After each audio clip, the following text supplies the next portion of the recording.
Bueno, también es necesario hablar acerca de las cuarentenas. Por ejemplo, existe un término de las personas hablan por la calle de estamos de cuarentena, en mi casa estamos de cuarentena, pero generalmente tenemos que saber que son términos muy erróneos porque hay personas que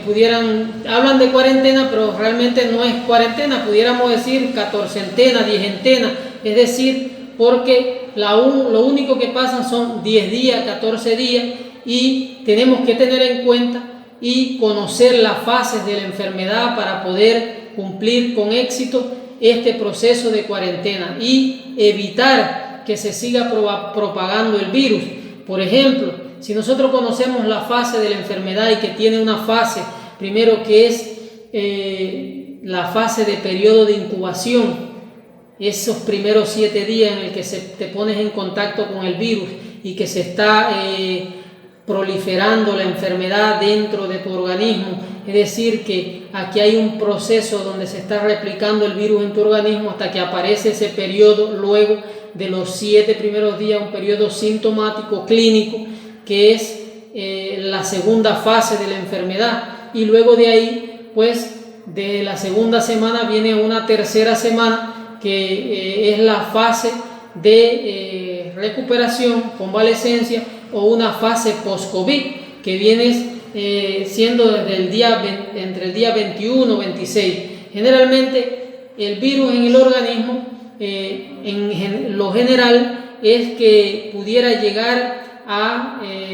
durar un mes, pero existen pacientes en que pudiera llegar, depende de la carga viral, a estar mucho menos tiempo, y otros más tiempo. En otros pacientes pudiera, durante algunos estudios que se realizaron por la FDA, CDC, algunas universidades importantes en el mundo, que pacientes lograron presentar o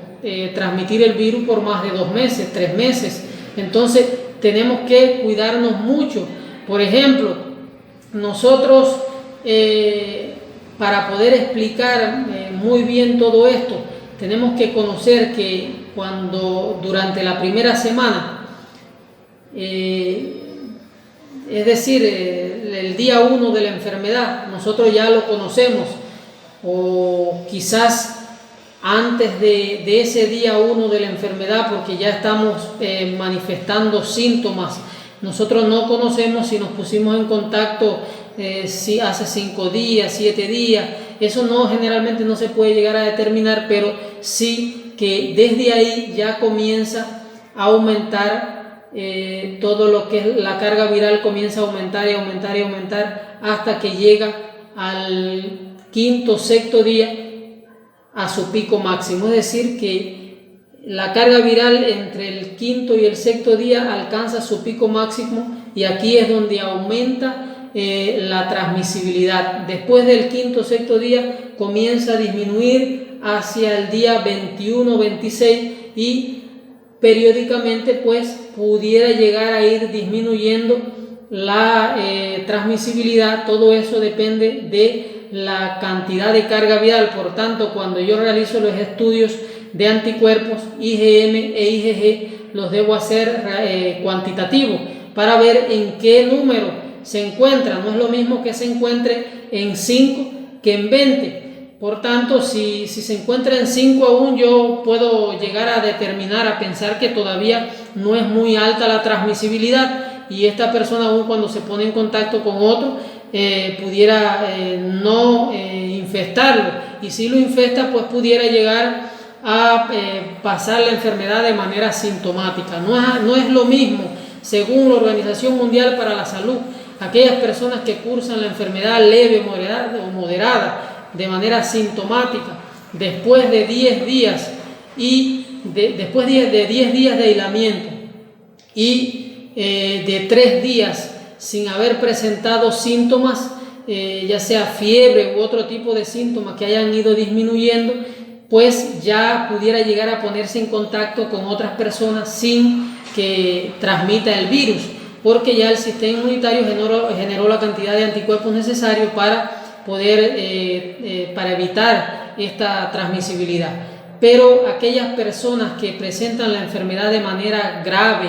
que generalmente esto está dado por la alta carga viral a la que se expusieron, estos pacientes pueden llegar a transmitir la enfermedad durante 2 a 4 semanas. Después de los 21 días incluso pudieran llegar a transmitir el virus, y todo esto tenemos que tener en cuenta para cuando realizamos un proceso de aislamiento. Por tanto, una vez que nosotros cumplimos el proceso de cuarentena, como se dice, que realmente no es una cuarentena, pero que estamos aislados durante 10 a 14 días y regresamos hacia la casa, muchas veces no regresamos con un estudio de PCR.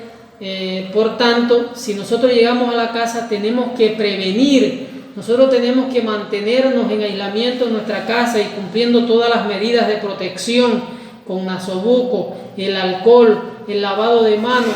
Todos en la vivienda tienen que mantenerse al menos durante 5 semanas. Si nosotros lo hacemos durante 5 semanas, vamos a evitar que existan reinfecciones, que existan personas en la familia que se reinfecten con el virus, y de esta manera pues vamos a disminuir, cada día vamos a poder ir superando la enfermedad. Es importante que conozcamos todo esto, porque si no, salimos de un periodo de aislamiento y venimos a la casa, y si no conocemos aún y estamos transmitiendo el virus, pues nosotros